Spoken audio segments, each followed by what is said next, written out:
actualidad, presentamos Matices. Una producción de Noticias Monumental.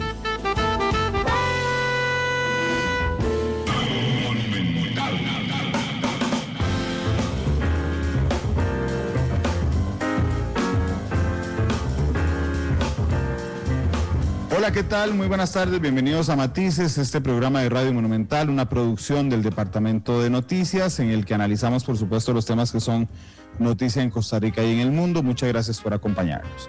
A veces, realmente, aunque me esté poniendo la soga al cuello, yo digo, ¿en serio me pagan por hacer algo que tanto me gusta? Y es que el programa de hoy es una de esas cosas que tanto me gustan, porque es una reunión con dos amigos que tengo, a los que respeto enormemente, a Gustavo Araya y a Sergio Araya. Porque son unos extraordinarios analistas, nos suman un montón, pero realmente son mis amigos, así es que es como sentarme a tomar café hoy con dos amigos en la tarde y se me hace realmente muy entretenido. Gustavo, ¿cómo estás? Bienvenido a Matices, ¿qué tal? Muchísimas gracias, muchas gracias también por tus palabras, que dicha que de verdad podamos conversar y vernos, y igual, es una reunión, creo, de tres personas que además de la amistad nos unen una profunda preocupación por lo que sucede en el país. Y bueno, si desde esto, de cada uno de nuestras trincheras, hacemos algo por precisamente poner un granito de arena en una construcción de lo que consideramos es un mejor país, pues bueno, buena obra, así que es un gusto compartir con ustedes. Ojalá que así sea. Sergio, bienvenido a Matices. Como dije que sos mi amigo, déjame hacerlo públicamente, mi más sentido pésame por la muerte de tu mamá. Y bueno, bienvenido al programa, Sergio. Bueno, muy buenas tardes y muchísimas gracias, Randall, y bueno, muchas gracias por tus palabras, las atesoro porque, como bien lo has señalado, yo también los aprecio mucho a vos, a Gustavo, y agradezco profundamente tu solidaridad en este momento. Y pues, como bien decía Gustavo, es un espacio bonito porque intercambiamos personas que nos apreciamos, que nos respetamos mutuamente y que además compartimos esa misma preocupación por el país y por la situación tan complicada que estamos viviendo, ¿verdad? Entonces, pues si uno puede aportar algo, aunque sea para tratar de contribuir a identificar lucecitas de cómo se pueda trascender esta situación tan grave que estamos viviendo, pues en buena hora. Y desde luego, pues aquí, presto para que conversemos. Muchas gracias, Sergio. Y Gustavo, este programa lo estamos grabando esta mañana a las 10 de la mañana, se emite a las 2 de la tarde, y lo estamos grabando para poder congeniar agendas de Gustavo y particularmente de Sergio, que hoy tenía una reunión importante. Así es que muchas gracias por estar conmigo. Ustedes son más jóvenes que yo, parecen por lo menos. Ojalá, ojalá. ¿Ustedes se acuerdan de alguna situación tan tensa en el país como esta? Gustavo, ¿usted acuerda de alguna? Mira, Randall, no particularmente, porque hemos vivido varias. Evidentemente, yo sí soy más viejo, y yo creo que incluso que Sergio. Tengo aunque fuimos compañeros los 5 años de la U, tengo la noción de que somos más viejo que vos, pero sí sos cronológicamente un poquito más adulto que yo. Sí me acuerdo, digamos, de la situación que se vivió, evidentemente, en la época 78-82, con la época de Rodrigo Carazo Odio, digamos, una época bastante convulsa, hacia el final del 79, especialmente con la llegada de los sandinistas al poder en Nicaragua, en donde estábamos en medio de una crisis económica, con crisis política y militar en toda Centroamérica. Me acuerdo perfectamente de la crisis que se vivía en los 80s, cuando Luis Alberto Monge, por allá más o menos de 1984, deja de lado prácticamente la mitad de su gabinete y reencausa completamente la política económica costarricense, y desde entonces se instaura más o menos el inicio de lo que es el modelo económico que hoy está precisamente colapsando, y que es el que nos tiene en esta crisis, y fue el inicio prácticamente de una seguidilla de gobiernos y de materia económica en todo el mundo, especialmente en Latinoamérica, a partir de los acuerdos con el Fondo Monetario Internacional y demás, que efectivamente Costa Rica empezó a tener prácticamente dos Costa Ricas, ¿verdad? Las que tenemos hoy, con un índice de Gini más alto que el resto de los países de la OCDE, y con 2 Costa Ricas planteadas, una en aglomeración metropolitana, otra en las costas, pero igualmente 2 Costa Ricas, con una Costa Rica machista, con una Costa Rica, ¿verdad?, que todavía sigue siendo violento para nuestras hermanas, compañeras y demás mujeres, y demás. O sea, esto ha sido una crisis como increciendo, ¿verdad? Y cierro, para no hacerle más ruido al asunto, incluso con el combo no había habido un gobierno que enfrentara una situación fiscal al inicio, en donde prácticamente quedó molido. Este gobierno quedó despedazado internamente, es claro decirlo. Había empezado muy débil, pero ya a mediados del 2018 y finales especialmente, ya el gobierno estaba completamente desconfigurado, con un gobierno que además en el 2019 tiene que empezar con la aplicación de ese acuerdo fiscal, y bueno, menos de un año después, le toca no solamente hacerle frente a ese propio pacto fiscal que se firma a finales del 2018, sino que le toca una segunda ola fiscal en el tercer año de gobierno. Entonces, eso es, digamos, segundo o tercer año. Entonces, eso es, digamos, algo inédito en la historia costarricense, que después de 35 años hayamos tenido que discutir 2 veces el tema de carácter fiscal, en donde algunos, insisto, creen que esto es una constituyente y que todo el mundo tiene que estar presente y que todo el mundo quiere entonces imponer su modelo de Estado. Cuidado con eso, porque efectivamente nos estamos jugando muchísimo más. Sí, nos estamos jugando mucho, Sergio, pero digo, además hay que entender que el ejercicio de gobernar se le otorgó a don Carlos y a su gabinete. Es decir, aquí hay salidas institucionales siempre, y Costa Rica, la mayoría de Costa Rica, en esa constituyente o en ese referendo simbólico que significa las elecciones, escogió un presidente al que le toca gobernar. Hay algunos que con más fuerza le decimos, bueno, ahora sí, gobierne, pero nadie puede intentar imponerse a esa soberanía delegada a través del voto, Sergio.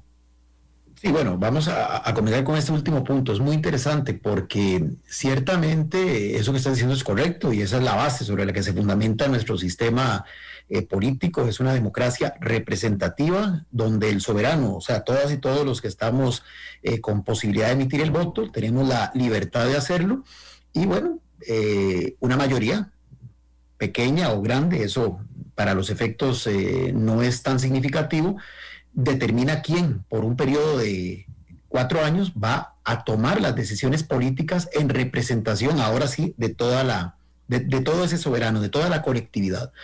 Lo que pasa, y aquí es donde viene el tema, tanto en física como en política y en cualquier otra disciplina, hay una máxima que dice que los espacios no quedan vacíos, y quien no los utiliza, alguien los va a sustituir y alguien los va a reemplazar.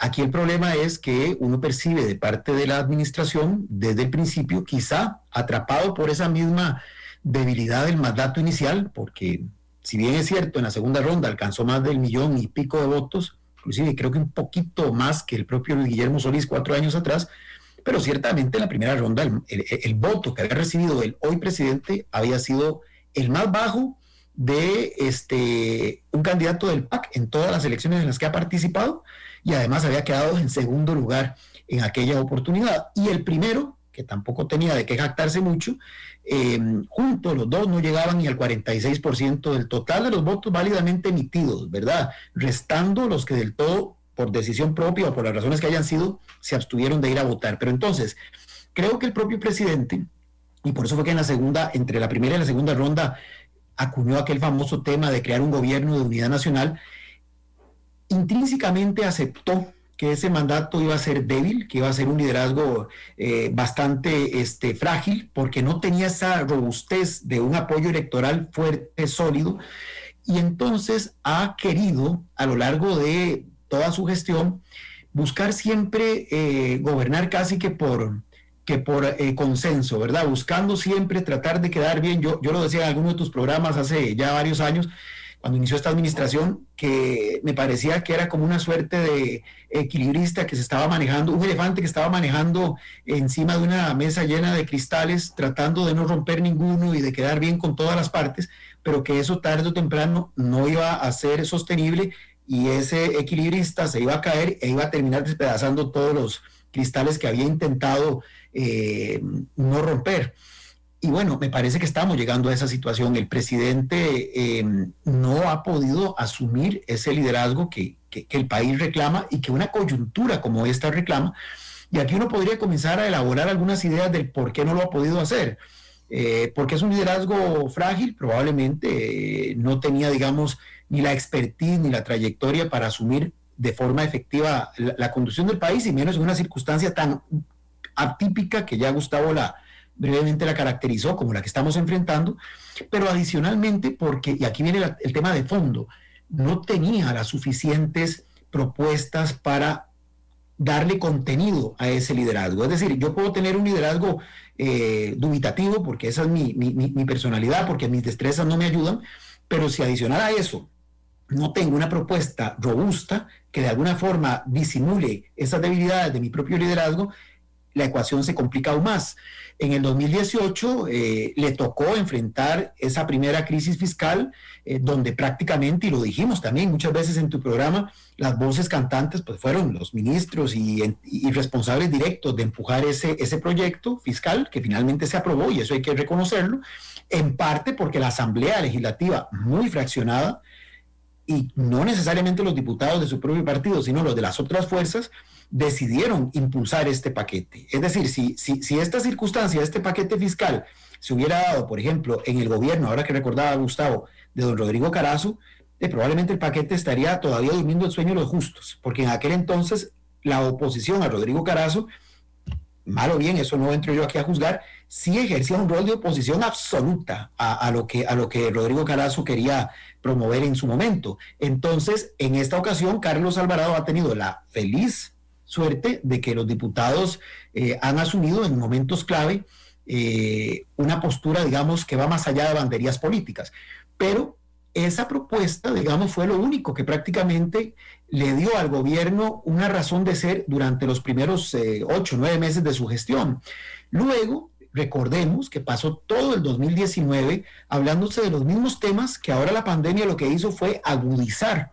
Porque recordemos que el tema que todo el mundo hablaba y traía y llevaba era el de la reactivación económica. En el 2019 ese fue el gran tema que nunca se concretó en nada. A mí me da mucho temor cuando uno comienza a utilizar mucho ciertas expresiones, porque de tanto utilizarlas las vacía de contenido, las prostituye y las vuelve baladíes. Y entonces la famosa reactivación económica todo el mundo la sacaba para todo, pero sin propuestas concretas, sin nada tangible, con el agravante de que efectivamente, como ya dijo Gustavo, ese primer proyecto le generó una gran fractura a nivel de credibilidad en los sectores sociales. Inclusive la base electoral histórica del PAC obviamente se peleó con el gobierno, y fue cuando, recordemos, comenzaban los liderazgos sindicales de aquel momento, bueno, que siguen siendo los mismos, pero a decir que este gobierno había sido secuestrado en aquel momento por Rodolfo Pisa, y que Carlos Alvarado, inclusive lo decían así, con toda la hazaña, gobierno Pisa Alvarado, no Alvarado Pisa, como para dar a entender quién era el poder detrás del trono. Bueno, todo esto dejó al gobierno sumamente debilitado. Viene ahora esta situación de la pandemia, que evidentemente eso nadie lo buscó, esa es una circunstancia fuera de nuestro control, pero nos encontró en una situación muy vulnerable. Y ahí sí yo digo esto, la pandemia es universal, pero no a todos los países les está afectando igual, porque no todos los países estaban en la misma condición cuando les tocó asumir los efectos de la pandemia. Uno ve el caso de Alemania, y Alemania ha salido muy bien porque tenía una solidez económica de muchos años, una rigidez fiscal realmente encomiable, inclusive criticada por socios de la propia Unión Europea, qué sé yo, Francia en su momento, Italia, pero Alemania, gracias a eso, hoy ha logrado sortear. Que han habido lamentablemente efectos que lamentar, muertes y una serie de cosas como el resto del mundo, sí, eso no se puede soslayar, pero la forma en que Alemania ha podido sortear la crisis en la dimensión económica y social, que es así, es más la gestión de los gobiernos, ha sido infinitamente diferente a como nos está tocando enfrentarlo a nosotros. Entonces, es una situación muy complicada y con un elemento extra que no tuvo tal vez, porque yo algo recuerdo de los finales de los 70s, o inclusive del mismo combo del año 2000, una situación que ahora estamos encarando, y con eso termino esta primera intervención. Hay debilidad en el liderazgo político, creo que he intentado caracterizarlo, el por qué lo planteo, pero hay también debilidad en los liderazgos de los sectores. Es decir, no hay liderazgos uniformes. Usted ve en el sector empresarial, usted no puede hablar de un sector empresarial, puede hablar de sectores o de subsectores, si lo quiere ver así, dentro del sector empresarial. Ni qué decir en los sectores sociales, sindicales, cooperativas, académicos incluso. Entonces, hay una suerte de imposibilidad de tener inclusive interlocutores. Y en un ejercicio en el que yo como líder político lo que quiero es justamente casi que buscar la bendición de todos los sectores, me encuentro adicionalmente que no tengo a quién pedirle esa bendición, porque quien me bendice hoy de un X subsector o de un sector es descalificado por los homólogos de ese mismo sector casi que inmediatamente. Entonces es muy complicada la gobernanza en esos términos. Y es en donde entonces hay que comenzar a tomar decisiones que vamos a ver el costo político si esta administración está dispuesto a asumirla. Yo, y aquí ahora sí termino, tengo la ligera impresión, y espero equivocarme, de que la administración es consciente de todo esto y lo que está buscando es tratar de terminar su año y medio que le queda de gestión de la manera menos difícil posible, ¿verdad? Y no está tirando las pistas de lo que debería de ser esa gran transformación que deberíamos de aprovechar en esta situación de crisis. Ver la crisis como una oportunidad para dar un salto cualitativo, como el que de alguna forma, con sus efectos positivos y con sus efectos negativos, se dio después de la crisis de finales de los 70s. Ahorita no lo estoy visualizando así. Lo que percibo es a un presidente que lo que quiere es tratar de que por lo menos de aquí al 2022 ya su flujo de caja, como digo yo popularmente, se le resuelva, se aplaquen ciertos conflictos, pero la parte de fondo, lo estructural, simplemente dejarlo para la siguiente administración. Claro, de hecho, a mí me acordé ahora que hablaba Sergio de unas palabras que me dio Jorge Vargas antier, que estuvo aquí en Matices, ¿verdad? Y entonces Jorge me decía, Randall, es que tampoco le pueden pedir al Estado de la Nación que venga a arreglar los enredos internos que tenga cada sector. O sea, solo falta que nos diseñen una negociación, Gustavo, que es muy frágil realmente, digamos, un modelo muy frágil, pero que está lleno de redes de seguridad respecto a que no haya abusos de ninguna parte y a que se construya de manera conjunta. Y don Jorge me decía, Randall, pero es que tampoco podemos ir nosotros a escoger a ver qué sector, o sea, qué miembro de cada subsector se suma al sector para entonces que en 6 días arreglemos nosotros lo que ellos no han sabido arreglar, y aquí estoy hablando de todos los sectores, a través de los años. Esa división, porque yo sé que el país ha habido momentos tensos en el gobierno de Carazo, en el combo de Erice, pero esta tensión es como límite, digamos, es que tenemos una fecha de vencimiento, Gustavo. Creo que eso es lo que marca la diferencia. Tenemos, a diferencia de otros momentos, Randall, tenemos el peor escenario. Y no me malentiendan, por favor. No quiero decir que no haya crisis económica, no quiero decir que no haya crisis fiscal, pero nuestra principal crisis es política. Así es. Entonces, ¿qué es lo que han estado las calificadoras de riesgo y qué es lo que ha estado el Fondo Monetario Internacional esperando de nuestro país? Que nos pongamos de acuerdo. Saben que no hay un plan perfecto. No, ningún país tiene el plan perfecto. Somos seres humanos, ¿verdad? Entonces, lo único que han estado insistiendo una y otra vez, lo que pasa es que aquí internamente los voceros han señalado que es que cuando nos bajan la calificación es porque el gobierno o es porque la oposición o es porque el plan, no, ni es el gobierno, ni la oposición, ni es el plan. Es porque como país somos incapaces de llegar a acuerdos políticos.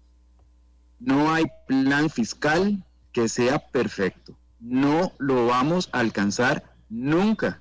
Lo que sí podemos llegar es a tener un plan.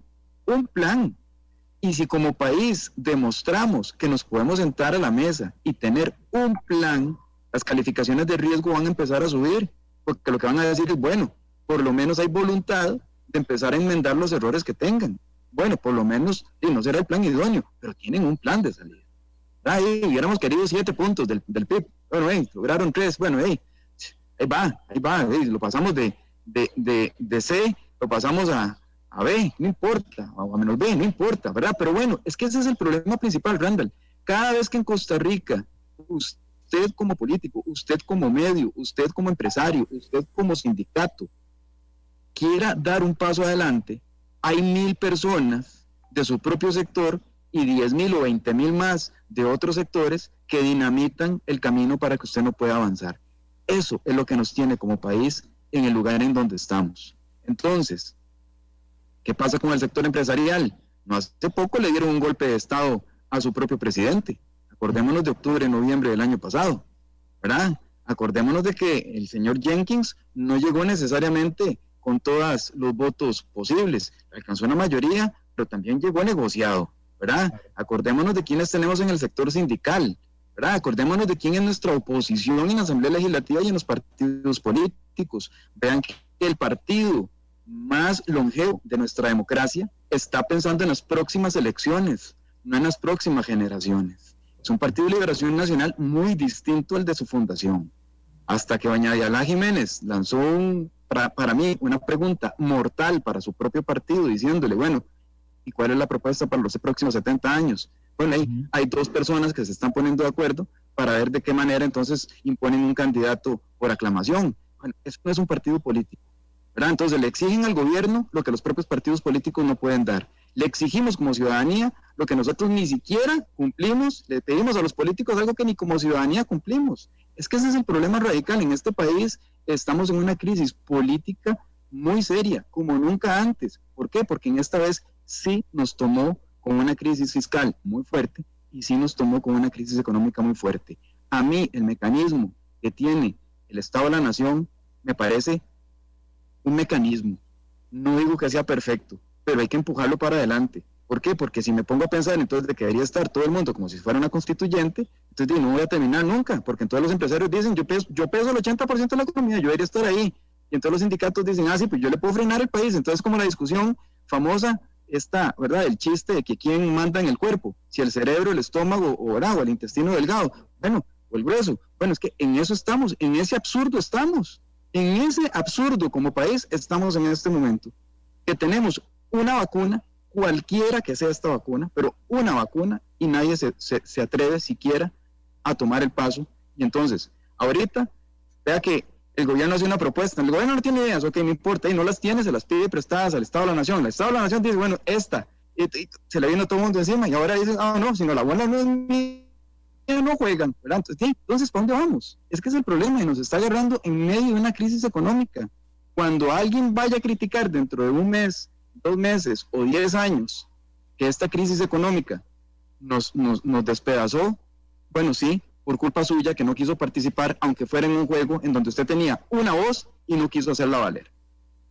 Sergio, te vi con muchas ganas de decir algo. Sí, yo quería agregar que justamente yo dije un rato que los espacios no quedan vacíos, y en esta suerte de parálisis en la que estamos todos inmersos, porque nadie quiere ceder, porque todo el mundo está únicamente jugando ese juego corto, viendo su habitación sin darse cuenta que la habitación pertenece a la casa completa, y que si la casa se quema, se va a terminar quemando esa misma habitación, y si por milagro la habitación sobreviviera, de nada sirve si el resto de los aposentos se quemaron.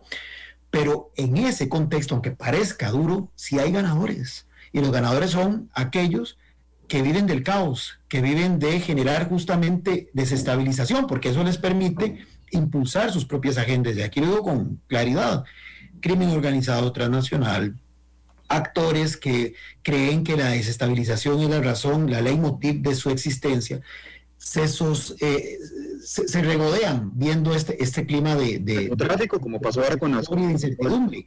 Y hay unos, y aquí quiero entonces que Gustavo me complemente, hay unos que, con todo el respeto voy a decir esto, hacen de tontos útiles, porque emergen unos populismos ahí absurdos, que no es el momento para ello, y ellos creen que están defendiendo su parcelita de la propiedad, y sin darse cuenta, repito, no están defendiendo nada, porque al final cuando la hacienda se queme va a arrasar con esa mini parcela también, pero les están, sin proponérselo, esperaría yo, sirviéndole de instrumento a esos otros que con deliberada intención más bien le meten más fuego a la hoguera.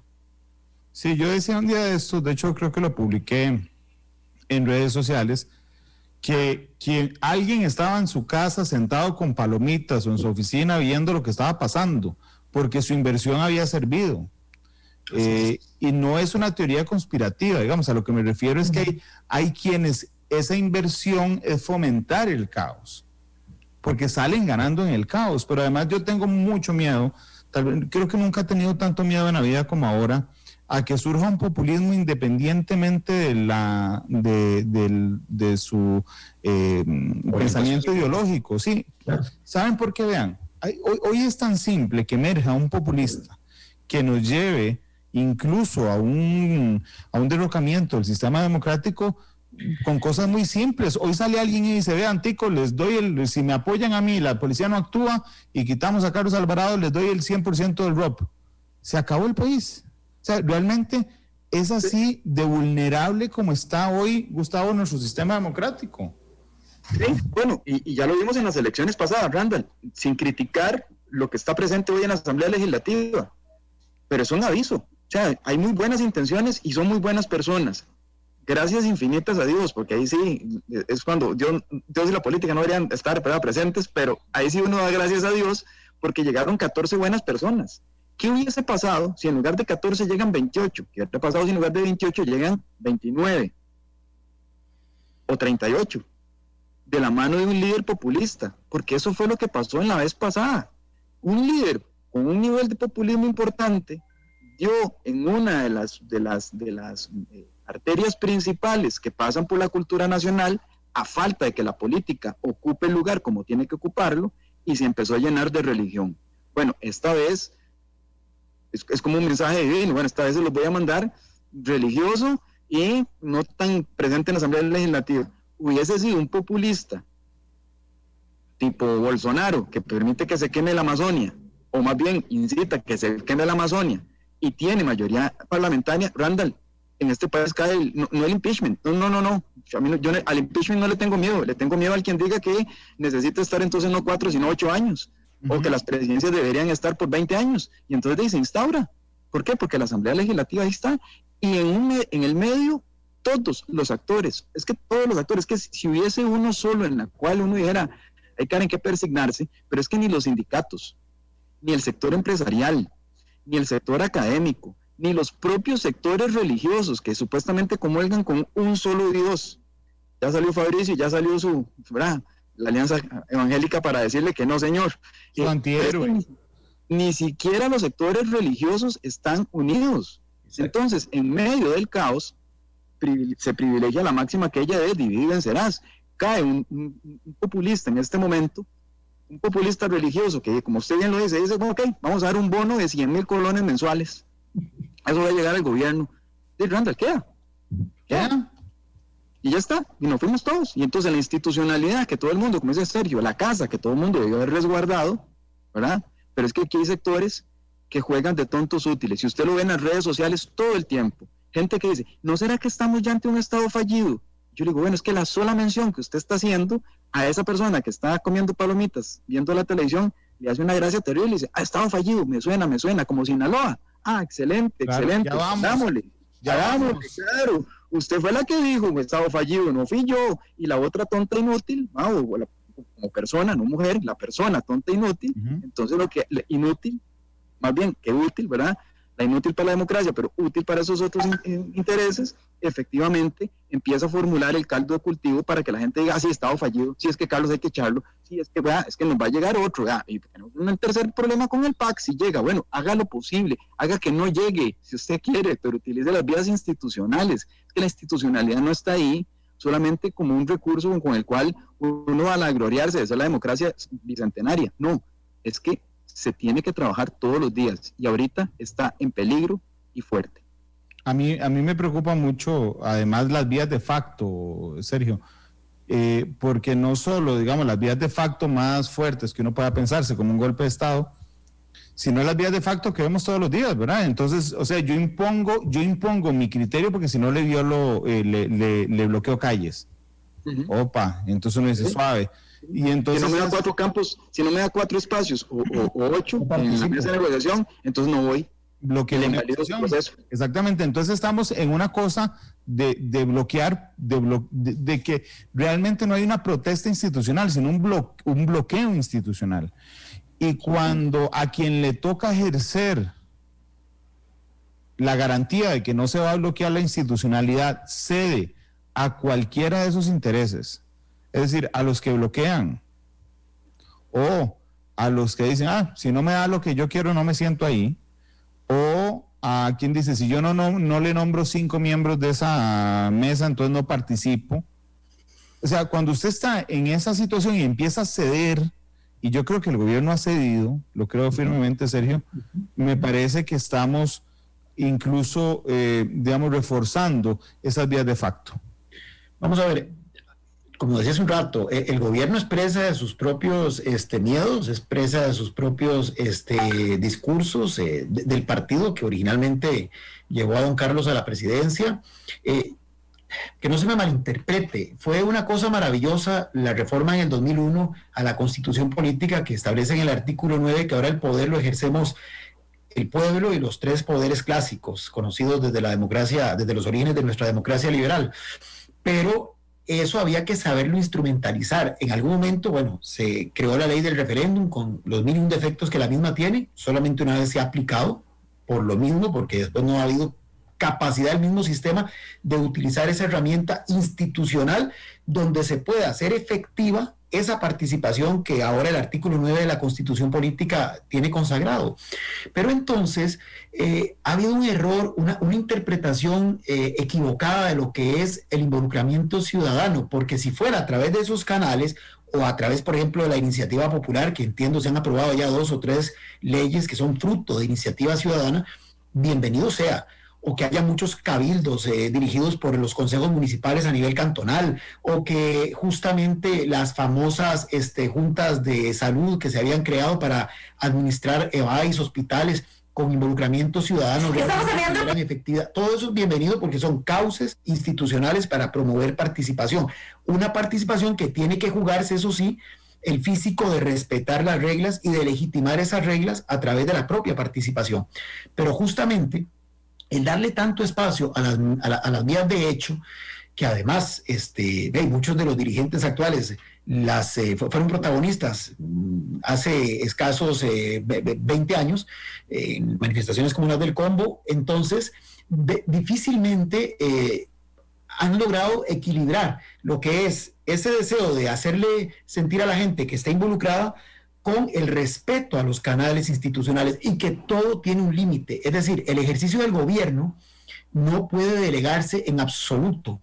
La responsabilidad de quien es electo no puede ser delegada, no puede ser simplemente regalada, no puede ser vilipendiada. Está bien que haya involucramiento ciudadano, está bien que la ciudadanía tenga espacios para hacer sentir sus criterios, pero al final la resolución recae sobre quienes formalmente han sido electos para ello, por el periodo que haya sido.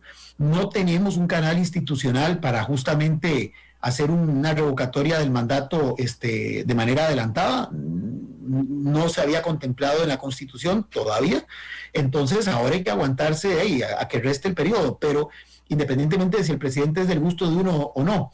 Pero ciertamente este gobierno creo que ha cedido justamente porque le da miedo gobernar y, para ser honesto y ser un poco equilibrado en mi lectura, también los mismos diputados, no de ahora, sino de varios periodos, han venido cercenando ciertas oportunidades de maniobra que otrora tenía quien ejercía la presidencia de la República.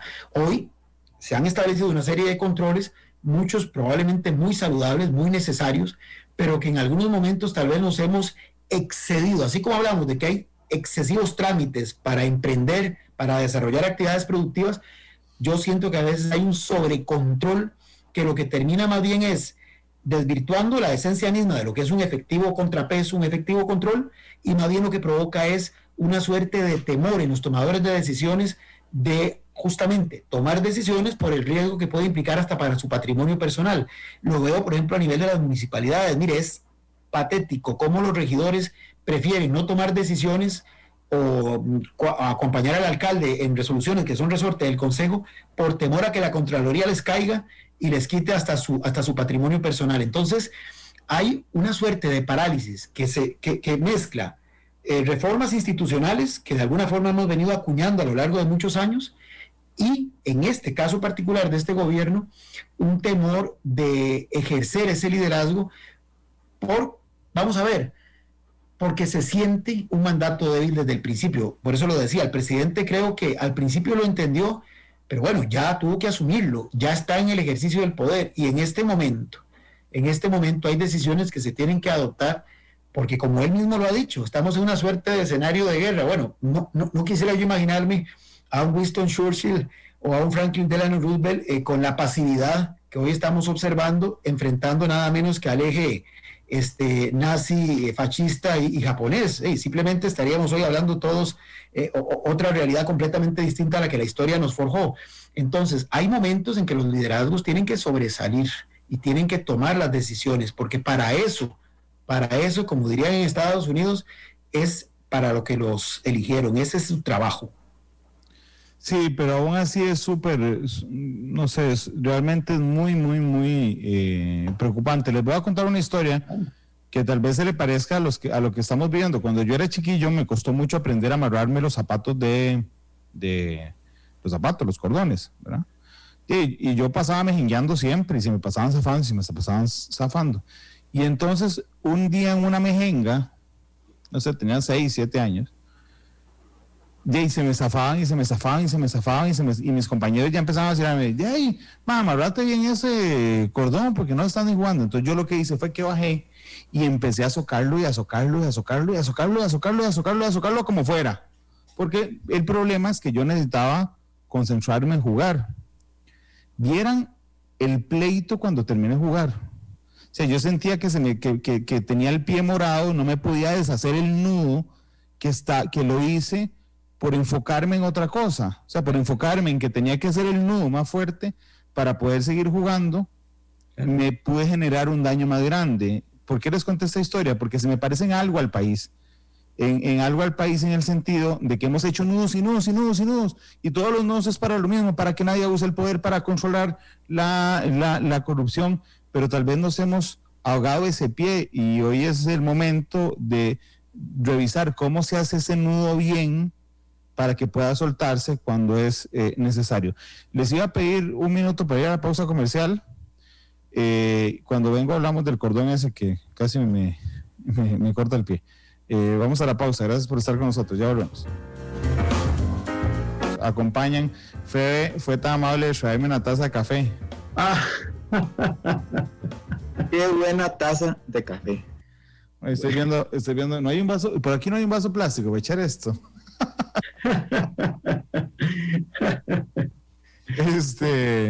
No, que Ustedes sí sabe de tazas de café. Para la gente que nos está escuchando, es una taza del Saprissa, porque le dije, Fede, ¿no tenés café? Y sí, me trajo una taza del Saprissa, pero bueno, creo que sacó sus propios réditos, como lo intentan sacar tantos grupos en este país. Exacto, es un buen ejemplo ese. Indudablemente. Bueno, perdón, les contaba la historia de esta tonta que me inventé del cordón, que no es tonta porque pasó en serio. Bueno, sí es tonta, pero pasó en serio. Pero es una metáfora de lo que pasa en Costa Rica, Gustavo. O sea, hemos controlado todo tanto que realmente las salidas institucionales son súper difíciles de tomar. Tenemos para todo un Estado que reclama un cierto tipo de ciudadanía, y no me refiero solamente a la ciudadanía, ¿verdad? Las personas que no tienen alguna afiliación política o empresarial o sindical, no, me refiero incluso a las que están en organizaciones de ese tipo, ¿verdad? Es que el tipo de ciudadanía que se ejerce aquí, Randall, por el tamaño, por el volumen, por la profundidad de la institucionalidad costarricense, requiere una ciudadanía completamente distinta. Y perdón por el ejemplo, nada personal, pero ¿cómo es posible que el presidente de la principal organización empresarial de este país se presente a un programa de radio a hablar sobre una propuesta de gobierno y no se haya leído la propuesta? ¿Cómo es posible que haya gente que se levante todos los días y diga, este gobierno, este país, estos partidos políticos, esto no sirve para nada, ¿verdad? Los medios de comunicación no sirven, ¿verdad? ¿Usted lee medios de comunicación? No, la mejenga el domingo, lo que me cuentan los compas ahí, lo que yo veo en los chats. Es que no, el tipo de ciudadanía, desde el cordón, desde lo más básico que era decirle a las personas que vea, usted puede hacer miles de nudos, hay muchas formas de amarrarse los cordones, no le estoy diciendo que la haga una, no, pero amárreselos. Eso es lo que nos falta como ciudadanía, es decirle, bueno, tenga usted su propia visión, nadie le está diciendo que le imponga, pero por favor, no consuma un solo medio, consuma varios, interese por el cual es su principal, y usted dice, bueno, si voy a escuchar Monumental en la mañana, a mediodía y en la noche, bueno, voy a ver además Matices, o sea, haga, y me refiero no solamente a medios en términos de canales, me refiero efectivamente cómo puedo utilizar los medios de comunicación, los tenemos, y muchos, y gracias a Dios, algunos muy irresponsables, otros muy responsables, y digo gracias a Dios porque entre más veamos los irresponsables, más apreciamos los responsables, pero también tenemos organizaciones sindicales para todos los gustos, organizaciones sectoriales, empresariales, la gente no participa porque no quiere, realmente, ¿verdad? Porque cuando entonces llegamos al condominio o al barrio, le decimos a la gente, pues participe, si es que está. No, qué pereza, pues están otros, ¿verdad? Entonces nadie asume el poder. Pero sí le exigimos a todos los demás, Randall, usted vendido, bueno, venga. Exactamente. Siéntese aquí, ¿verdad? Sí, está bien, con todo gusto. Si usted no quiere, perfecto, pero entonces no critique. Porque ese es el punto. En ese nivel nos encontramos como país, donde todos estamos muy propensos, muy deseosos de ver de qué manera le ponemos palos a la carreta, pues nadie busca cómo empujarla. Y es más, creemos que nuestra solución es la única solución válida. Y nos olvidamos de que este país tiene mecanismos por los cuales tener resolución de conflictos, que en este caso estamos llegando a este es el último cartucho, me atrevería a decir, Randall, que nos estamos jugando en este momento, es la última amarrada de los zapatos que nos podemos dar. Es ese compa que le dijo, Randall, pero amarráteros porque te necesitamos aquí jugando. Dice, amarráteros o salís y metes a vos. Exacto. ¿Por qué? Porque este es el último cartucho. Ya no estoy diciendo que esto sea perfecto, no, pero sí es el momento idóneo para que como país tomemos decisiones. Después de aquí, las elecciones, los procesos que vengan, más concertaciones si quieren, ya ahora gobierno con sindicatos, sin sindicatos, ya no va a importar, Este es un momento que tenemos ya cúspide, en donde el presidente tácitamente reconoció que no tiene las capacidades ni la legitimidad suficiente y se hizo entonces apoyar del presidente de la Asamblea Legislativa, así es, que tampoco las tiene todas consigo, que ni presidente de la Asamblea ni presidente del Poder Ejecutivo dijeron, bueno, hagámoslo nosotros en conjunto. No, cedámosle el espacio, el mecanismo a un tercero. Antes era la Iglesia Católica, no se puede. Antes era la Defensoría de los Habitantes. Dios guarde, gracias a Dios no es la Defensora de los Habitantes. Puede ser entonces cualquier otro gremio, ¿verdad? Y las universidades estatales, la Universidad de Costa Rica, no, es o sea, ya este es el chance. Este es el chance que tenemos pues, entonces para sacar algo, como les digo, es algo. Es que nadie, no estamos en el momento de pedir peras al olmo, no estamos en el momento de pedirle más cosas, ¿verdad? No estamos por ver el nudo perfecto, ¿verdad? El que me gustaría y es el como se amarra a Messi los tacos o como se los amarra a Cristiano Ronaldo, ¿verdad? No, estamos esperando el nudito que podemos hacer. Exactamente, el funcional. El que me puede salir en este momento, porque eso es lo que tengo, como cuando yo siempre he dicho que es como, la democracia a veces es como cuando uno llega a una soda y le dicen, bueno, es que este es el arroz, este es el arrocito con pollo que podemos comer, Randall, es que no tenemos para pato lo ranch en este momento, no tenemos para comida gourmet, tenemos para un gallito pinto, bien hechito, más o menos, con el que podamos alimentarnos, ahí está, pero, de nuevo, este es el chance, y nos estamos jugando los próximos años en estos momentos que estamos en actualmente. O salimos o nos enterramos. Gustavo y Sergio, pero es muy frustrante. Vamos a ver. Es muy frustrante que un gobernante, se llame Carlos Alvarado, llámese como se llame, acepte que no tiene las capacidades ni la legitimidad para hacer lo que se le encomendó. Okay. Es muy frustrante que un presidente de una asamblea legislativa o que la Asamblea Legislativa como tal, representada por su presidente, también acepte que no tiene la legitimidad ni la capacidad de sacar adelante el país. Es muy complicado y muy frustrante entender que el ministro de Seguridad Pública o el presidente, yo no sé quién dio la orden, decidieran incumplir la ley, por ejemplo, en el tema de los bloqueos, y que se viniera una condena súper cantada de la Sala Constitucional. Sí. Pero nada más, perdona, una interrupción ahí, porque es que hemos confundido algo señalaba Sergio inicialmente que me parece que es importante rescatar, y perdón por interrumpirte, nada más un paréntesis antes de esta pregunta que me parece que es fundamental hacia dónde vas. Vamos a ver.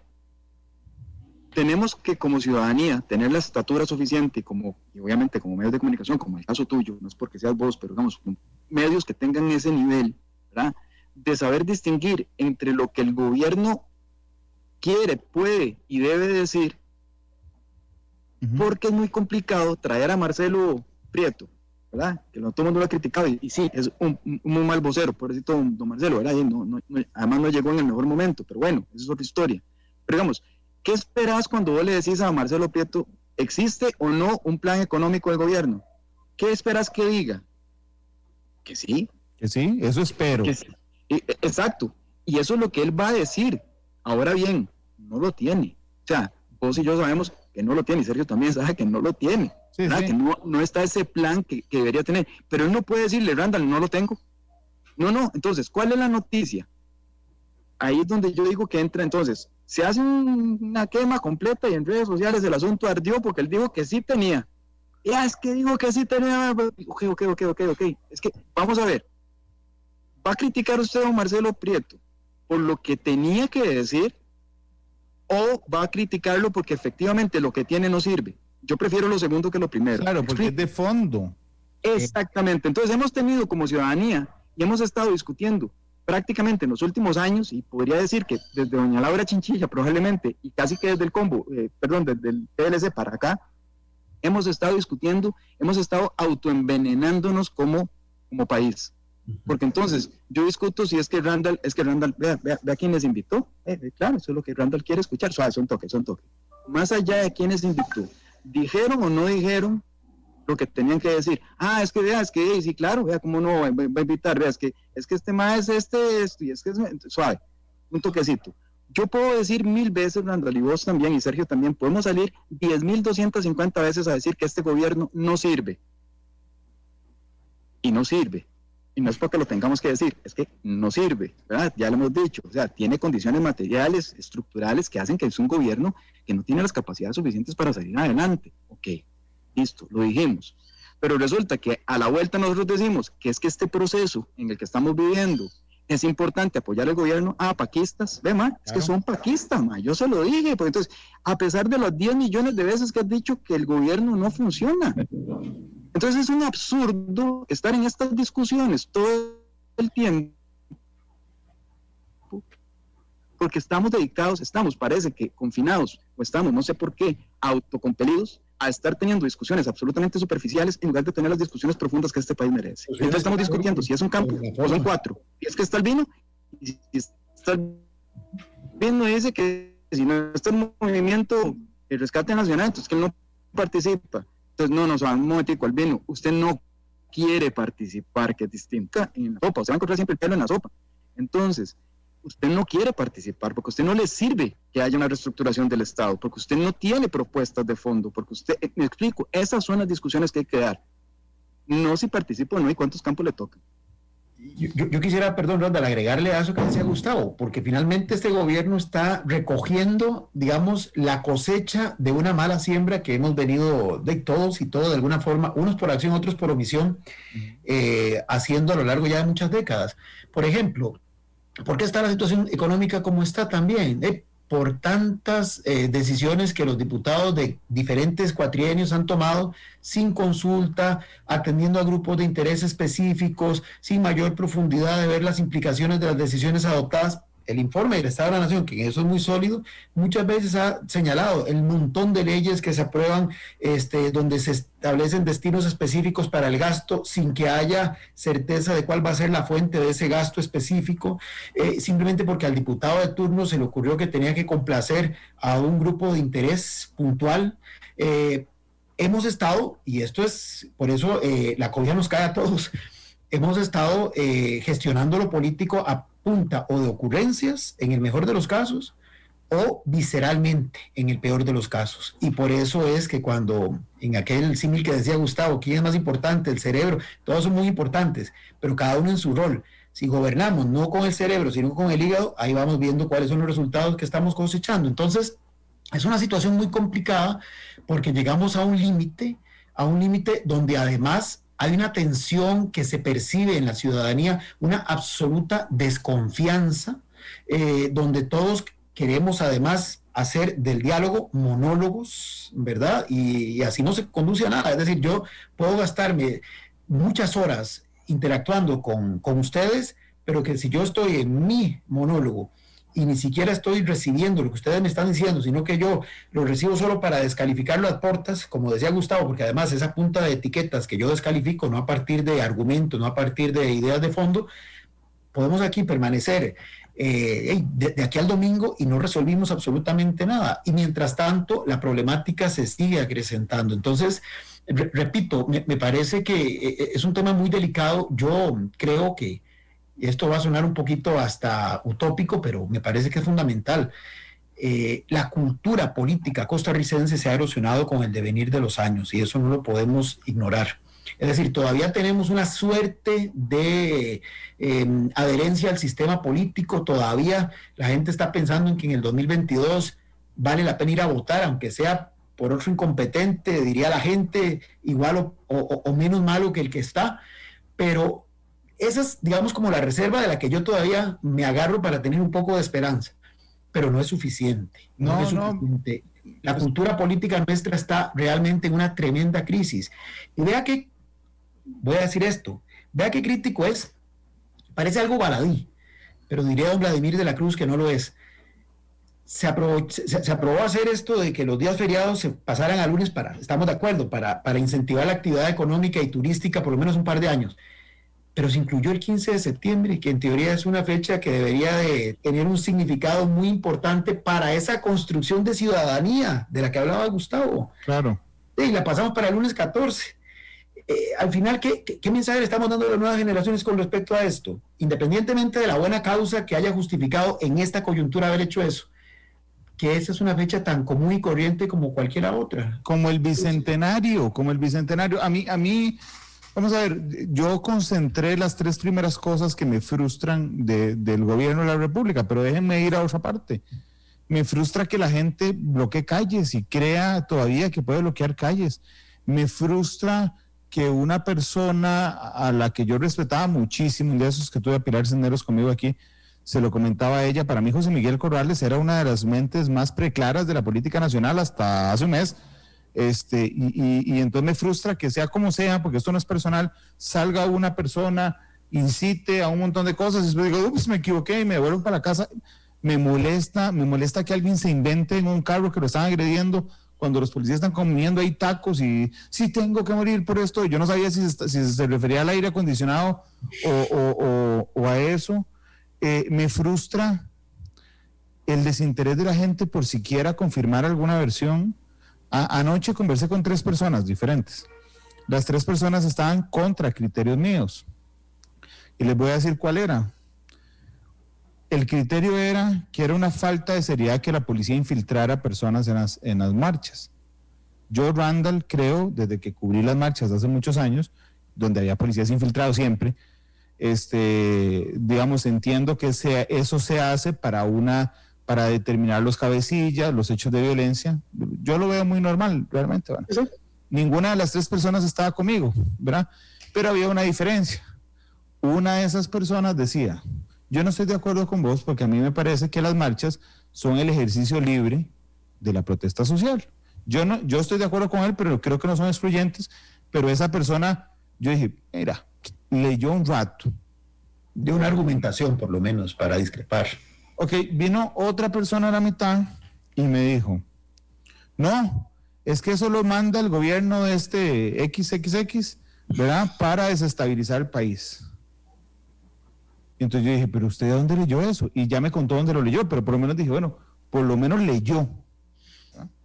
Y fue la tercera persona y me dijo, no, es que ustedes no saben, el gobierno filtra a esos tipos para que sean los que le pegan a la policía, para que después tengan la excusa. Y entonces yo dije, suave, un momento, vamos a ver, de los que publicó la Extra de manera muy responsable, voy a decirlo, porque usted no publica la cara de agentes infiltrados en operaciones de narcotráfico.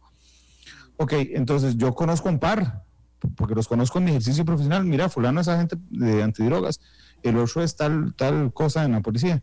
Me dijeron, no, el señor que le reventó la cabeza al director de la policía de Alajuela era un infiltrado de la fuerza pública y se la reventó al propio. Entonces dije, ¿a dónde vio usted eso? O sea, porque aquí llegamos a un hecho comprobado, hay infiltrados de la policía, ¿está bien? Ese es el hecho comprobado, a un ruido inflador de que ya no solo son esos, son los agitadores, y ahora no son solo los agitadores, sino son los agresores de la misma fuerza pública. ¿A dónde lo vio? En Facebook. Randall, pero ve qué interesante, porque eso mismo que está señalando, de parte, digamos, de 3 personas, primero que son ciudadanas, como comunes y corrientes, pasa también con el gobierno, de alguna manera, ¿verdad? Nos acostumbramos, como estaba señalando Sergio, a escuchar solamente aquello que queremos escuchar y lo que nos parece que además debería ser, ¿verdad? No es que si vos llegás y, bueno, a mí me parece bien, como Randall dice, bueno, ahí sí, ¿verdad? Que efectivamente la policía debería infiltrar, ¿sí? Porque obviamente tiene que guardar cierto nivel, digamos, bueno, no solamente te escucho, sino que yo además le digo, sí, además los infiltra porque ahí van a ir a llevar personas del narcotráfico que las sueltan y las agarran en medio para... Entonces, suave. ¿En qué momento se terminó siendo un hecho real? Exacto. El hecho inventado, ¿verdad? Entonces, ¿por qué digo que lo tiene el gobierno? Porque el gobierno de alguna manera también es víctima, digamos, de ese tipo de percepciones, y me refiero a las siguientes. Y esto es un caso real, ¿verdad? Hay manifestaciones en todo el país y de repente algún funcionario del gobierno dice, no está pasando nada, no han caído las telecomunicaciones, no han ardido las reservas de combustibles que tiene Recope, ¿verdad? No han habido atentados, no han atentado contra la vida del presidente, aquí no está pasando nada. Entonces uno dice, suave, Dios mío, por Dios santo, pero es que ¿cómo tenemos que llegar a ese nivel para que vos volvás la cara a lo que realmente sí está pasando? Randall, y eso es cierto completamente. Ahí en el máximo nivel de toma de decisiones hay una cierta negación de la realidad por otro lado. Bueno, ¿a vos no te ha pasado, Gustavo, a vos no te ha pasado, a Sergio, que te topas a alguien del gobierno en alguna actividad, en la calle, almorzando, o sea, y uno, ¿cómo está la cosa? Y uno dice, con esta crisis, ¿cuál crisis? Y uno dice, ¿cómo que cuál crisis? Sí. ¿Vea cómo están los bares? Sí, tenés razón, pero es que hay un divorcio enorme también entre la clase política gobernante y lo que pasa. Y ese divorcio, Randall, es, ahora hablando un poco, digamos, no de culpa, sino de responsabilidades. Resulta que antes los partidos políticos, ¿verdad? Y aquí Sergio no me deja mentir, iban a la escuela de ciencias políticas y nos reclutaban. Iban y, bueno, ya fuera para ir a la Catalina, ¿verdad? La Fundación Freddy Peder, veía cuáles eran los líderes y lideresas que había en ese momento, y bueno, mira, esta gente me parece interesante, y hablaban con uno y le decían cuáles son sus ideas, y uno más o menos les decía, bueno, entonces sí, usted te parece más para este lado que para este otro lado, y pues véngase conmigo, no le interesa, ok, listo. Vea, los partidos políticos tenían vinculación con universidades, sector cooperativo, sectores de mujeres, sectores juveniles, sectores agropecuarios, sectores solidaristas, etcétera.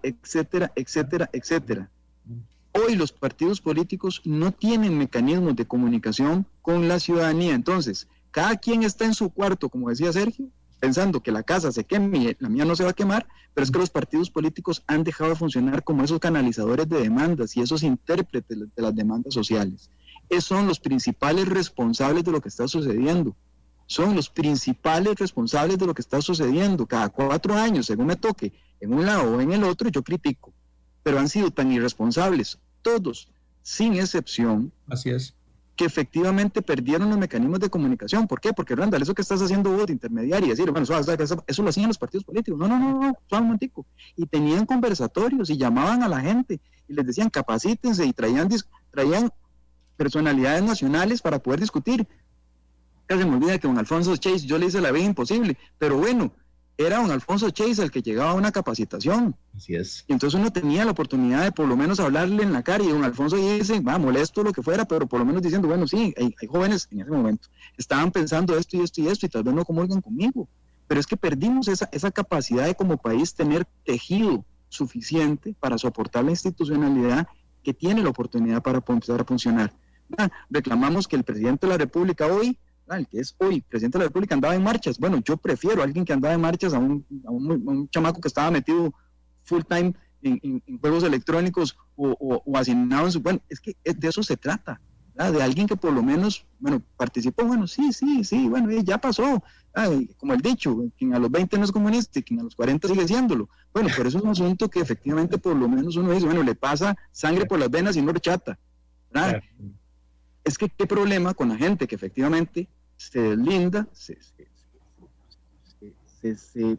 fragmenta tanto, que cree no solamente que tiene la verdad, que tiene que participar más, que no quiere, como me decía el otro día una amiga del lugar donde vivía, decía, es que yo no necesito la Caja Costarricense de Seguro Social. Pero usted está muy equivocada, tal vez usted individualmente no, pero como país es la columna vertebral de la paz social de este país. Claro. Entonces no me diga que no la necesita. ¿Por qué? Porque tenemos una visión que no llega a nuestra nariz. Entonces le pedimos a los partidos políticos tener visiones de país más amplias y nosotros estamos en la visión nada más que no pasa de la alfombra ahí todo no nace al azar. O sea, esto es fruto justamente, como bien lo decíamos, de esta erosión que ha venido experimentando el sistema, inclusive en su dimensión educativa. Mire, es triste, y yo respeto los derechos de manifestación de todos los sectores, pero nuestros educadores muchas veces son los que menos hacen ejemplo de lo que es una protesta en un contexto cívico. Más bien son los, con todo el respeto, pero hay algunos que se rebajan a un tipo de manifestación que inclusive uno no percibe sea acorde a la investidura de esa persona como docente. Y entonces uno se pone a reflexionar, ese es el que está a su vez educando a las generaciones del futuro. ¿Qué clase de valor les está inculcando cuando muchas veces escucha uno a sus dirigentes, a sus cabecillas, con esas diatribas totalmente ideológicas, algunas que corresponden a épocas del pasado, que pareciera que algunos se resisten a entender que ya pasó esa página de la historia? Y entonces la gran preocupación es, ¿cómo vamos a esperar que un árbol de manzanas de peras? Es decir, no podemos lograr esperar otros resultados que los que lamentablemente estamos viendo, con el agravante, y el tema de los partidos es fundamental. Hoy los partidos, creo que era don Daniel Oduber que decía que eran en Costa Rica menos que partidos y un poco más que maquinarias electorales. Me corrige si estoy mal. Hoy ya ni siquiera llegan a maquinarias electorales, hoy son unos cascarones por ahí que sirven para que algunos que tienen agendas de poder o agendas de interés propia, que básicamente se resume a alcanzar el poder por alcanzarlo, a través de ellos escalen a los órganos del poder público, nada más. Y hoy lo que tenemos no son, como bien lo decías, partidos que lograban canalizar y que adobaban con la doctrina que cada uno tuviera, que era como la sazón que le daba esa congruencia a esa propuesta que ese partido presentaba y que trataba de integrar esos diferentes intereses de los distintos sectores con los que lograba comunicarse.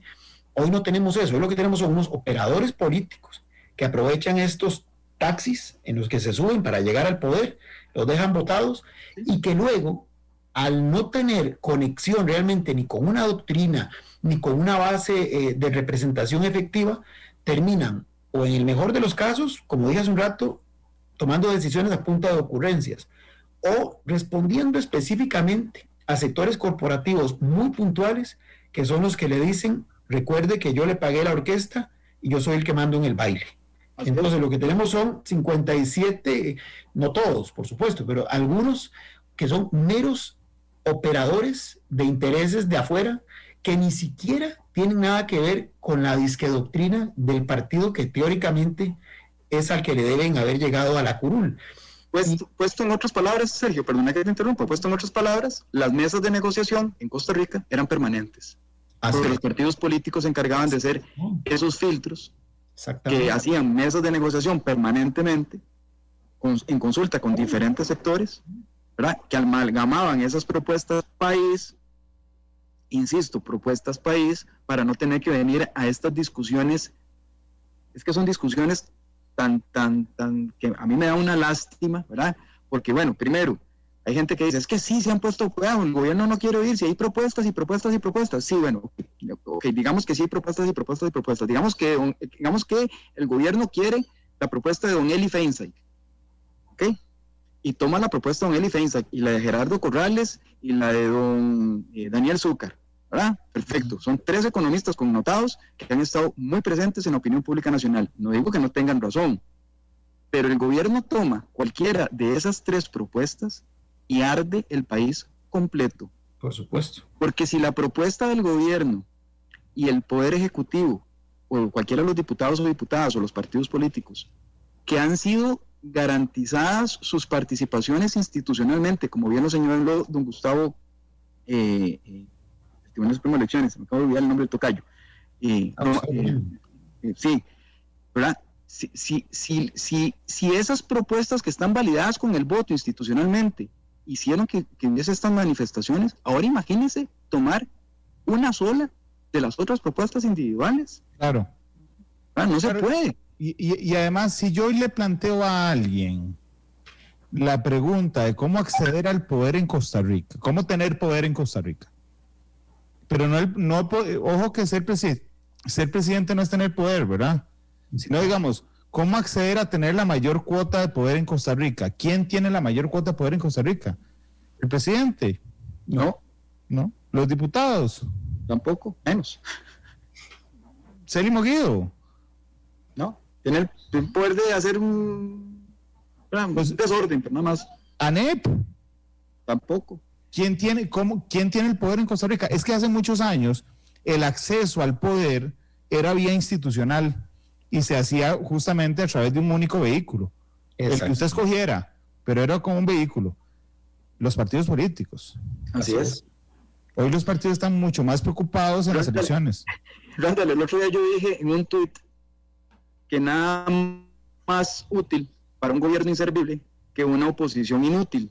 Por supuesto. Se me molestaron muchos diputados personalmente y algunos me escribieron, ¿verdad? Pero yo no me refería particularmente a alguno.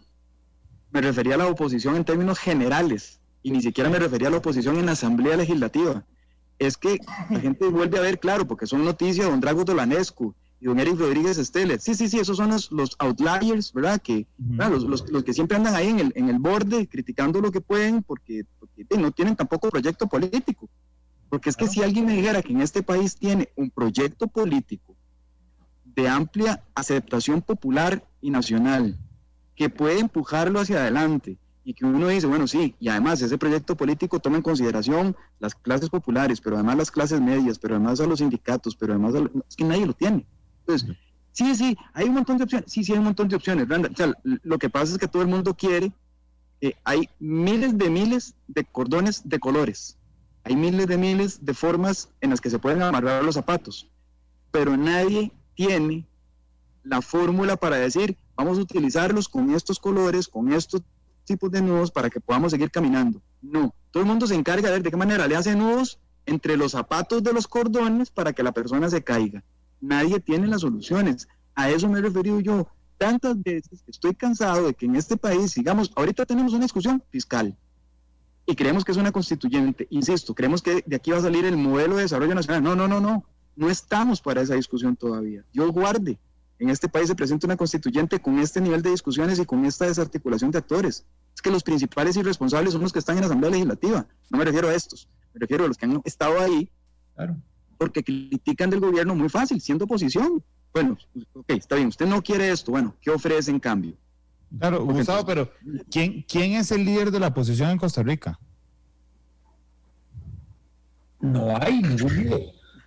El líder es el ausente, no hay líderes. Y estos vacíos son muy peligrosos, por eso insisto, no, porque ningún vacío se queda así todo el tiempo, alguien lo va a llenar, y lo terrible, ya Randall, vos lo adelantaste, esperemos que no, pero no se puede descartar un escenario de algún populista con rasgos autoritarios que se muestra como un lobo disfrazado de oveja, dando lo que quiere la gente escuchar, especialmente ese sector suficientemente fuerte como para que lo impulse, y luego ya ahí llegando al poder y haciendo lo que le plazca, con oposiciones totalmente débiles, como bien dice Gustavo, carentes de pensamiento, carentes de identidad propia.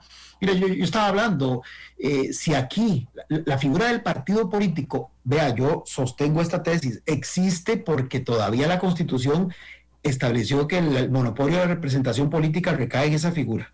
En el momento en que aquí, como en Panamá o en otros países, comencemos a abrirle a las candidaturas independientes, se terminó de despedazar esto, porque obviamente ahí sí va a ser ya guerra campal descarnizada totalmente. Pero eso es lo que sostiene a los partidos, y por eso es que se ha dado esta expresión tan triste de los partidos taxi. No es posible, vea, no es posible que a usted le duela más que le hayan dado la jarra del Saprissa, porque usted es Cartago y usted apoya al cartaginés. Y me sabe raro, te cuento. Le sabe raro el café medio morado por ahí. Le duele más eso a los costarricenses que salirse de un partido y meterse a otro. O sea, a mí me daría un poco hasta de pena haber ingresado por un partido que ni conocía, pero que me lo ofrecieron para que yo pudiera concretar mi aspiración, y no había ni terminado yo creo que ni me había ni juramentado, y ya yo me declaraba independiente de ese partido. Y más evidente que era un taxi que yo utilicé para poder llegar a cumplir mi objetivo personal, no hay más indicador que ese, a confesión de parte, relevo de pruebas, que representan, no estos 57, en general, ¿qué representan los diputados hoy? ¿A quién representan? No representan a un partido, porque en realidad usted ve que cada diputado saca lo primero que se le ocurra, y uno no ve que sea fruto de una construcción de la bancada a la que dice pertenecer, porque ni siquiera puedo decir es que aquí está la bancada del partido A planteando esto y la bancada del partido C planteando esto otro, sino que son ideas que cada quien va planteando según su mejor entender, o fruto de esa necesidad de ser siempre actor protagónico mediáticamente hablando. Pero tampoco representa territorios, porque nuestro diseño ya se quedó un poco rezagado. Es decir, por ejemplo, el que habla en nombre, los diputados representan a la nación, dice la Constitución. Pero vamos a ver, el que habla la voz del sector turismo, y puede ser que es un diputado electo por una X provincia, cuando lo que dice que realmente vínculo tiene con la base que supuestamente lo llevó ahí, cuando inclusive el día de la elección nosotros ni conocíamos los nombres de los candidatos, lo que habían eran unas banderitas, y uno marcó, bueno, por la bandera del gusto de uno. Entonces, a lo que quiero llegar es que ni siquiera hay un mandato que antes lo daban los partidos políticos, a partir del cual pueda manejar su actuar dentro de ese ente de poder, sino que aquí se va a la libre. Vea, cuando se negoció, y esto terminó, el acuerdo de asociación con la Unión Europea, que además a ellos les asustaba que había que negociar país por país, los negociadores traían un mandato de la Unión Europea del cual no se podían salir, sabían cuál era el mínimo que podían, ya del cual no podían pasar, y lo máximo esperable que consideraban exitoso para la negociación. Aquí no hay eso, que antes los partidos lo ofrecían. Entonces, es una torre de Babel, donde cada quien hace lo que quiera, que justamente nos está llevando a esta sensación de parálisis, porque al final cada quien lo que está es peleando únicamente su pequeña parcela. Y ya lo dijo Gustavo, ya hay gente pensando en si habrá o no elecciones internas. Ni siquiera es el momento para pensar en eso, en esta coyuntura. Pero hay gente que plantea sus discursos pensando que esto les va a redituar electoralmente. Más irresponsabilidad que esa no puede haber, en este momento por lo menos. Es decir, porque pareciera que no hay conciencia de la gravedad del asunto. Bueno, lo podemos ver claramente, Sergio, con el tema del Marcham. Bueno, por ejemplo. Ese es un ejemplo clarísimo. Ese es un ejemplo de cada quien sacando para su saco. Sí, bueno, nos quedan nada más 3 minutos de programa. Yo digo, en medio de esto, usted entienden que uno podría quedar más descorazonado hoy después de irnos a conversar a nosotros tres. Gustavo, un minuto final. Bueno, yo espero que de verdad eso sea una oportunidad para que especialmente los partidos políticos y especialmente en la Asamblea Legislativa, o sea, que esto tomen conciencia, ¿no? Hay quienes llegaron ahí y de repente se dieron cuenta, como decía Sergio, bueno, llegaron por las razones que llegaron, pero que tomen conciencia de que esto no es hacer arder la casa para poder quedarse con la alfombra y no creer que esto es el cuarto mío que no se va a quemar, sino que esto es efectivamente ya el último chance que tenemos de tomar todas y todos alguna parte de nuestra responsabilidad, que esto ya no solamente le compete al gobierno, probablemente liderarlo al gobierno sí, o facilitarlo al gobierno sí, pero esto no es un tema de que si queda el PAC o no queda el PAC. Ahorita se nos está por quemar la casa y viera que el color de la pintura con que se le ponga me tiene sin cuidado. Sergio. Yo diría, para tratar de cerrar un poco optimista, que todavía abrigo que la gente le apuesta al sistema en general, es decir, todavía hay una minoría que sí quiere volarse al presidente, llámese como se llame. Pero hasta que se acuerdan que queda Epsi Campbell y se les pasa. Sí, todavía hay gente que entiende que aunque sea por las razones que sean, la opción es las urnas. Y eso, aunque sea poquito, dije hace un rato, no es suficiente, pero es un punto que todavía demuestra que el sistema algo se sostiene, porque fue un producto de muchos años. Es nuestro deber, y de cara a los próximos años, ya que estamos a punto de celebrar un bicentenario, de que no se nos desgaste eso y se pierda. Y me parece que ahora es cuando los liderazgos de todos los sectores, comprendo, y ya no solo los liderazgos, porque ya dijimos que ni siquiera tenemos claro quiénes son los liderazgos, las personas, todas y todos, comencemos a tomar conciencia de que este país es de todos y que por lo menos yo en lo personal, si esto se derrumbó, yo no tengo para dónde agarrar, entonces tengo que sobrevivir con esta situación en medio de este incendio y yo no le quiero dejar eso a mis hijos, por lo menos esa no es mi expectativa de vida. Sergio, muchas gracias. Gustavo, muchas gracias. ¿Me dan el honor hoy de escoger la canción? Por supuesto. Adelante. Es que el día de esto la escogí y no la saboreé. El costo de la vida de Juan Luis Guerra. Por ahí. Muy bien, que calza muy bien. Será porque aquí no hablamos inglés. Hasta luego, Sergio. Hasta luego, Gustavo. Muchas gracias. Hasta luego. Un placer.